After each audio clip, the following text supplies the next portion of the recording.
ఒకవైపున అధికారుల్ని మందలిస్తూ, ఇంకొక వైపున అధికారుల్ని ప్రశంసిస్తూ సాగేటటువంటి ఒక అడ్మినిస్టీరియల్ స్కిల్ చంద్రబాబు సొంతం.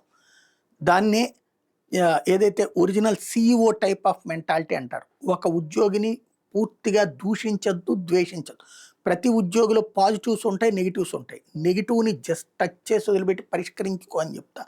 పాజిటివ్‌ని ప్రమోట్ చేసినప్పుడు ఆ ఉద్యోగి సంతోషపడతాడు. లేదా ఒక ఉద్యోగి విషయంలో అట్లా చేసినప్పుడు మిగతా ఉద్యోగులు కూడా కరెక్ట్ అయిపోతారు, కనెక్ట్ అయిపోతారు. 2 రోజుల కలెక్టర్ల సదస్సు, ఐపీఎస్‌ల సదస్సులో చంద్రబాబు గారు చేసిన పని అదే. మొదటి రోజున మీ పెర్ఫార్మెన్స్ అంతా బాలేదు. 49% మనకి వ్యతిరేకత ఉంది. 51% మాత్రమే అనుకూలత ఉంది అన్నటువంటిది. వాస్తవంగా అది పొలిటికల్ పాలిసీ డెసిషన్స్ వల్ల ఉద్యోగులు ఫేస్ చేస్తుంది. అది నిన్నే మాట్లాడుకున్నాం. నిన్న కలెక్టర్‌ని ఇదిగో ఈ కలెక్టర్ బాగా చేశాడు, ఆ కలెక్టర్ బాగా చేశాడు అంటే ఒక 6గురు కలెక్టర్ల పవర్ పాయింట్ ప్రజెంటేషన్ ప్రశంసిస్తూ దాన్ని ఫాలో అవ్వండి. లైక్ కడపలో ఉన్నటువంటి శ్రీధర్ గారు లాంటి వాళ్ళు స్మార్ట్ కిచెన్ పెట్టారు. అది మిగతా వాళ్ళు చూసి నేర్చుకోండి. లేకపోతే ఇంకోటి ఇట్లాంటిది. ఇది జాగ్రత్తగా వాళ్ళని మోటివేట్ చేయడం అనమాట. తద్వారా ఒక వ్యూహాత్మకమైనటువంటి అడుగు వేసుకొచ్చారు చంద్రబాబు. తనదైనటువంటి బ్రాండ్‌ని మరొకసారి కొనసాగించారు.